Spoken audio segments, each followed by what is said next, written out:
I'm Kelly. I'm Heidi. And I'm Sean. And we are going to transform the way people eat dinner. We are Fairweather Chef. We started in February, have been testing for the past 3 months. We're launching in May, and we're going to be working full-time this summer to make Fairweather Chef a reality. So let me tell you a little bit about the business model and the problem that we're addressing. You guys can all relate to this. You're a busy professional, but you need to eat dinner every night, and if you have children, they need to eat too. You can eat out, but that can be a little bit rough. It involves a daily choice, it's often unhealthy, and it's pretty expensive. The flip side, grocery shopping and preparing your own meals, takes a lot of time and prep, and if you're like me, there's a lot of waste when half the ingredients go rotten.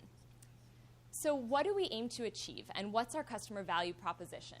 We want to be healthier than takeout, cheaper than Whole Foods, and easier than prepping your own groceries. We believe that customers should have access to all three of these things and that there shouldn't be a trade-off between them. The first thing we did was we looked in the marketplace to see what else was out there, and we found some solutions that sort of work. Here are 2 examples, both of which have gotten a lot of VC funding lately.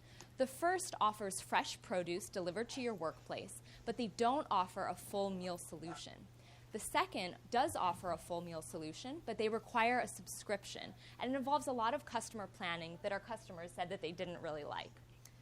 So what we did is we took the best elements of these and other business models and then developed a series of rigorous tests to develop Fairweather Chef.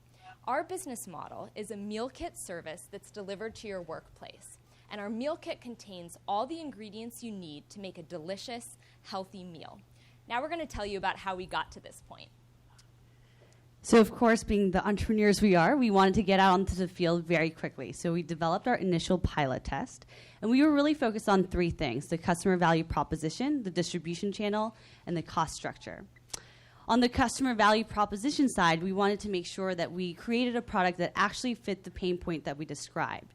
We wanted to have vegetables that were chopped, condiments that were measured, and recipes that allowed you to actually cook in 15 minutes or less. And we also wanted to test that there was demand for this type of product, selling at a price point of about $10. Of course, it wasn't just about the product, but about how easy it was to get these products in the hands of our consumers.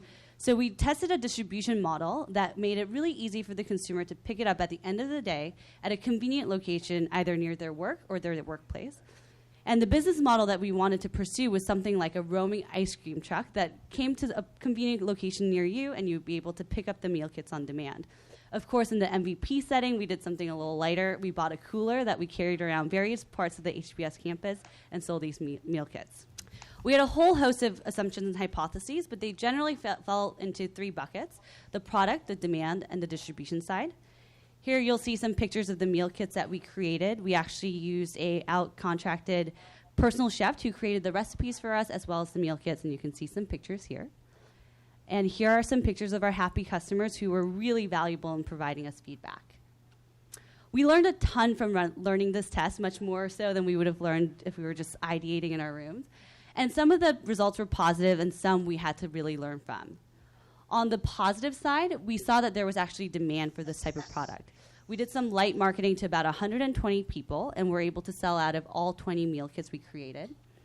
On the product side, we saw that it was possible to create these meal kits, but the cost structure was just a little too high for us to be able to do this in the short term.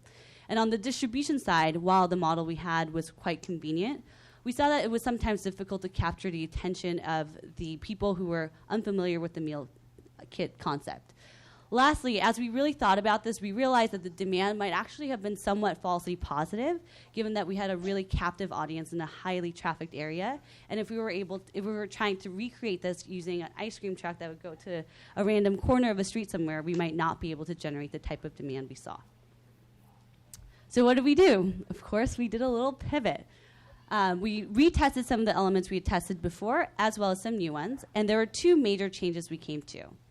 The first was that we decided to move away from the model of buying our own ingredients and getting our own supplier or our own chef to create the meal kits, to one in which we would get a contracted supplier. This meant we could decrease our costs and also pass off some of the inventory risk. Secondly, we decided to change the distribution model. Some of our consumers said they were excited about the model, but that it would be even more convenient if we maybe got to their workplace.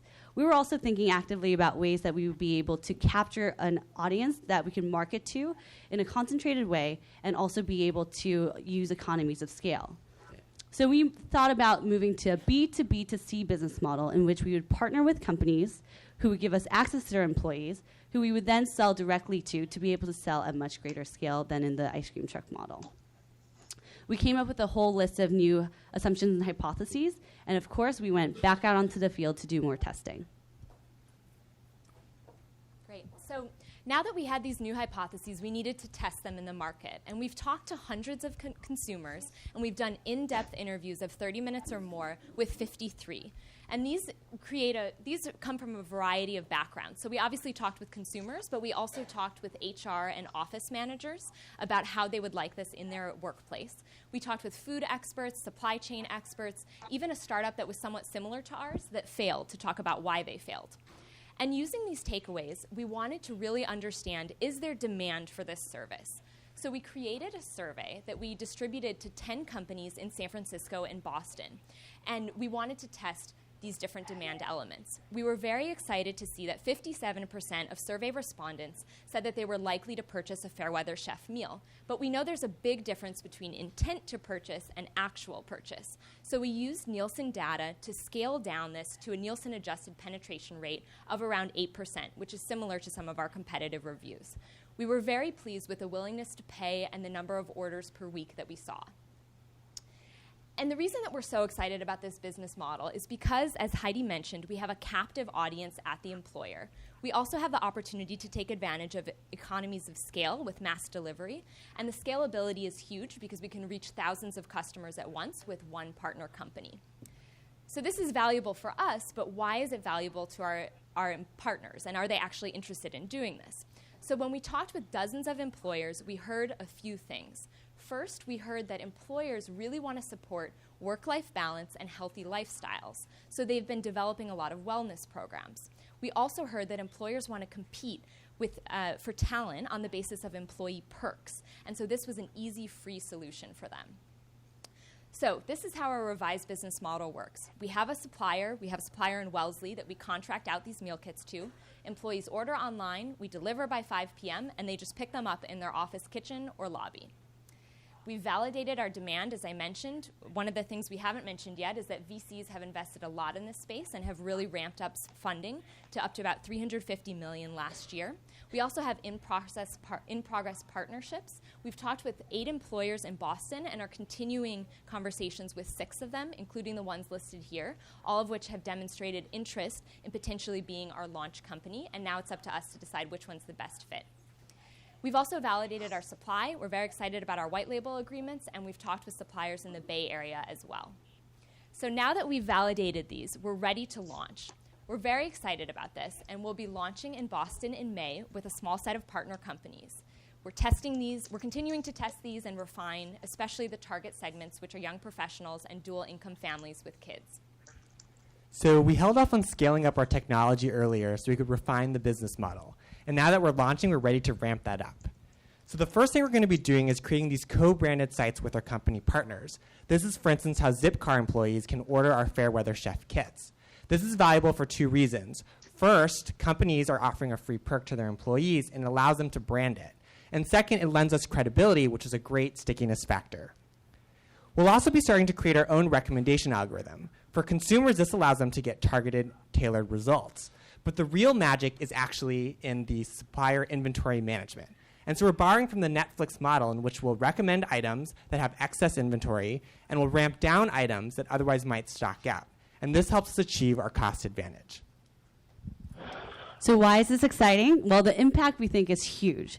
At the scale that we expect to reach by the end of summer, we expect gross profits of, on average, about $3 per meal kit.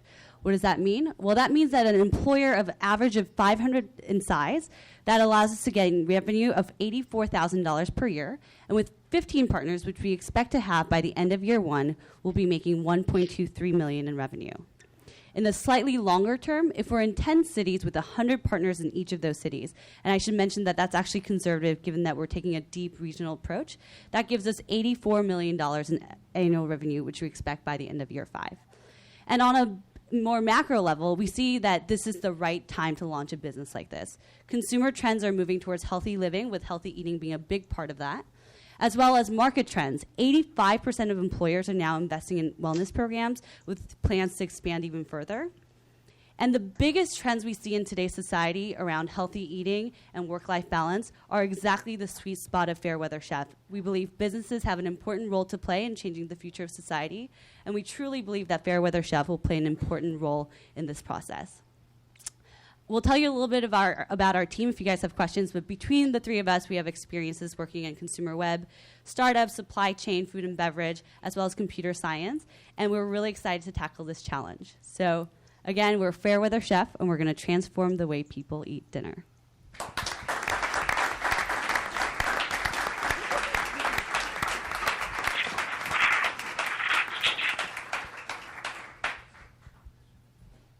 All right, I guess I'll lead off, and then in future presentations, other judges can lead off.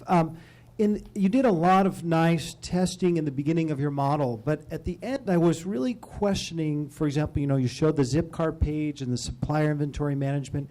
I was wondering, to what degree have you tested whether those pages are relevant to customers? What's kind of the conversion rate? What is the data on your kind of supplier inventory management? I'm just trying to understand what tests you conducted and where you're at on that process. Sure. So first off, we definitely buy into the min viable testing, and like all startups, we will always be testing even as we move forward. Thus far, we've actually just talked a lot with the different suppliers. For instance, Kelly actually talked with one of them at an engagement party, and they were like, sign me up. And the real advantage they wanted to do is just, I think so far, basically, we've talked with a lot of different companies, and they've expressed a lot of explicit interest on this. For companies, it's really an opportunity that they can give a free perk to their employees, and so they ask for this co-branding. So, of course, this summer we'll be building those out, and we'll be verifying those statistics for sure. But again, we'll always be testing and always be pivoting. Yeah, I think another important part of that is, as we've been testing, we've sort of thought about our testing in 2 buckets. One, it was things we actually needed to go out onto the field and do ourselves, and also another bucket of things which we felt were tested in market by other competitors and so on and so forth. So, for example, with the meal kit concept, one of our competitors launched about a year ago and has sold 6,000 meal kits, or is selling about 6,000 meal kits per week. And we use that as a proxy for some sort of demand, and we've used this in the process of building out this later side of the model as well. Yeah, another great competitive statistic we have is that at some of these partner companies of Farmigo, they have about 20% of people who try their purchase, and about half of those people go on to be repeat customers. So we're using those as proxies. Steve, did you have a question, or should I pass to another judge? Another judge. So you use the word test a lot, but what I've seen most was surveys. So what I'm trying to figure out is, did you do something more than surveys? Because you did mention there's a difference between what people say and what they do. So at the end, you throw in some pricing numbers. Well, pricing without testing, not surveys, is, I'll leave that open to you. So I'm just wondering, what else did you do than surveys? So that's what I heard most, which is not a test for me. It's a getting out of the building, great, but it's not a test. Absolutely, yeah. And so when we ran our MVP test, we charged consumers for the product. So we started by charging them $8 per product because we were also asking them to provide feedback. So we developed our pilot test with an IDEO partner that we met in San Francisco. And so the goal was to have people document their entire experience. So we convinced several people after they bought the meal kit to actually take photos of the experience along the way. And so they took photos of themselves opening the meal kit, preparing it, putting it in the oven, and then we had interviews with them afterwards to talk about the experience. And we wanted to make sure that we charged people from the very beginning because, of course, anyone's going to take some free meal that they get, especially if you're a student. But these people were really willing to pay for it. Okay. I think I'm amplified already. Can you talk? We got a good feel for the customer discovery work you did around the pivot, the 53 interviews and so forth. Can you say more about the very early customer discovery work you did that helped you identify the need for the meal kits in general, the assurance you got that you were actually working on a problem worth solving? What kind of work did you do? Yeah, that was a mixture of both interviews and market research. So once we started kind of talking about this idea, we basically went out and talked to everyone that we could possibly talk to. And it sort of fell into two buckets that we identified towards the end. We had a hunch that this was a problem with young professionals as well as young families, and we made sure to talk to people in both groups, and we just talked to dozens of potential customers. We triangulated that with data that we saw in market for demands of this type of product, and also went out and talked to people who were using services like Farmigo, Blue Apron, Plated is another one, and got an understanding of things they liked about that service and things they didn't like, and what had actually motivated them to go pursue that service in the first place. And that's sort of how we identified the weaknesses of those products, tried to come up with something that would actually serve the needs of the people who were purchasing these meals in hopes of solving all these meal problems and weren't getting them solved through the products in the market. Follow-up, have you tried to put a letter of intent in front of the corporate partners yet? We have emails of intent. We don't have a formal letter of intent, but we do have, validation that they're willing to go forward with it. And one other thing that we actually did at the very beginning that was a little fun was we actually bought from our competitors. And so we bought Plated and we bought Blue Apron, and we tested it out ourselves, and we also had other people test it out to get their experiences because we knew we were a little bit too close to the process.